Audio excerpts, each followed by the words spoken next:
कभी ऐसा होता है कि थोड़ा सा तेज चलने पर ही सांस फूलने लगती है। 2 या 3 बार सीढ़ियां चढ़ते ही बॉडी हैवी फील होने लगती है।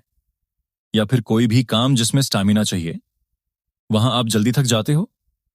अगर आपको ऐसा लगता है तो आज का ये गाइडेंस आपके लिए बहुत इंपॉर्टेंट होने वाला है। आज मैं आपके साथ एक ऐसी ब्रीदिंग प्रैक्टिस शेयर कर रहा हूं जो रेगुलर करने से स्टैमिना को काफी ज्यादा इंक्रीज कर सकती है। जब स्टैमिना स्ट्रांग होता है तो सिर्फ काम कर पाना ही नहीं बढ़ता, बल्कि काम करने का कॉन्फिडेंस और काम की क्वालिटी दोनों इंप्रूव हो जाते हैं। इसलिए इस प्रैक्टिस को ध्यान से समझना, क्योंकि इसका इफेक्ट सिर्फ बॉडी पर नहीं, पूरे सिस्टम पर पड़ता है। सबसे पहले समझते हैं ये प्रैक्टिस बॉडी में क्या चेंज लाती है। इस ब्रीदिंग टेक्निक से लंग्स की फ्लेक्सिबिलिटी बढ़ने लगती है। एज बढ़ने के साथ लंग्स धीरे धीरे स्टिफ हो जाते हैं। ये एक नेचुरल प्रोसेस है, लेकिन सही ब्रीदिंग प्रैक्टिस से चाहे एज 60 हो या 70, लंग्स को हेल्थी और एक्टिव रखा जा सकता है। जब लंग्स अच्छे से काम करते हैं तब बॉडी में एनर्जी फ्लो स्मूथ रहता है। अब सवाल यह है, एनर्जी और ब्रीदिंग का रिलेशन क्या है? बॉडी में एनर्जी तब बनती है जब सेल्स को प्रॉपर ऑक्सीजन मिलती है। अगर आप शैलो ब्रीदिंग कर रहे हो, डायफ्राम प्रॉपरली काम नहीं कर रही, या लंग्स पूरी तरह एक्सपैंड नहीं हो रहे, तो ऑक्सीजन कम मिलेगी। रिजल्ट यह होगा कि एनर्जी कम बनेगी, मसल्स जल्दी थाकेंगी और सांस फूलने लगेगी। लेकिन जब लंग्स स्ट्रांग होते हैं तो स्टैमिना बढ़ता है, फटीग कम होती है और बॉडी ज्यादा टाइम तक यंग फील करती है।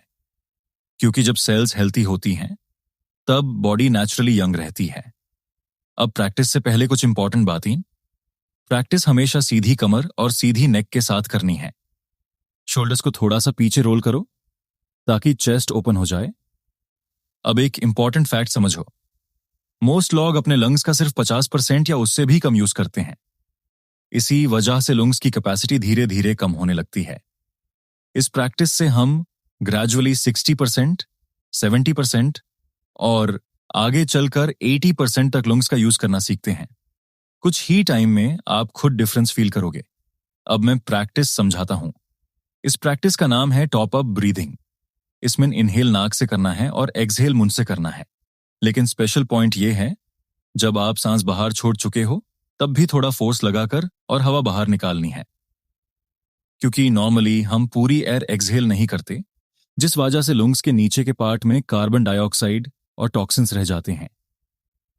इसी तरह जब आप सांस पूरी अंदर ले चुके हो तब थोड़ा और खींचने की कोशिश करनी है।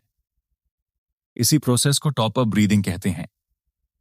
स्टार्टिंग में आपको बॉडी में झुनझुनी, हल्का सा डिजीनेस या अनयूजुअल सेंसेशन फील हो सकती है। ये बिल्कुल नॉर्मल है, क्योंकि अब बॉडी को पहली बार ज्यादा ऑक्सीजन मिल रही होती है। अगर आप 2 से 3 मिनट ये प्रैक्टिस कर लेते हो तो ऑक्सीजन ऑलमोस्ट हर सेल तक प्रॉपरली पहुंच जाती है। छोटा सा प्रैक्टिस है, लेकिन इसका इंपैक्ट काफी डीप होता है। अब इसके बाद आता है कुंभाक प्रैक्टिस। टॉप अप ब्रीदिंग के तुरंत बाद सांस पूरी अंदर भरो और सांस को अंदर ही होल्ड करो। फिर धीरे धीरे पूरी हवा बाहर छोड़ दो। शुरू में 1 या 1 मिनट का होल्ड काफी है। 3 से 4 हफ्तों के रेगुलर प्रैक्टिस के बाद आप 3, 4 या 5 मिनट तक भी कंफर्टेबली होल्ड कर पाओगे। ये क्लियर साइन है कि आपकी टोटल लंग कैपेसिटी इंप्रूव हो रही है। स्टार्टिंग में 4 से 5 राउंड्स काफी होते हैं। धीरे धीरे 6, 8 और 10 राउंड्स तक बढ़ा सकते हो।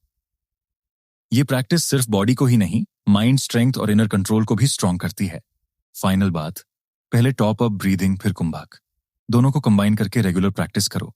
इसका इफेक्ट स्टैमिना, एनर्जी और ओवरऑल हेल्थ पर क्लियरली दिखने लगेगा। आज ही ट्राई करो, एक्सपीरियंस खुद बोल देगा। जय हिंद, जय भारत, हर हर महादेव।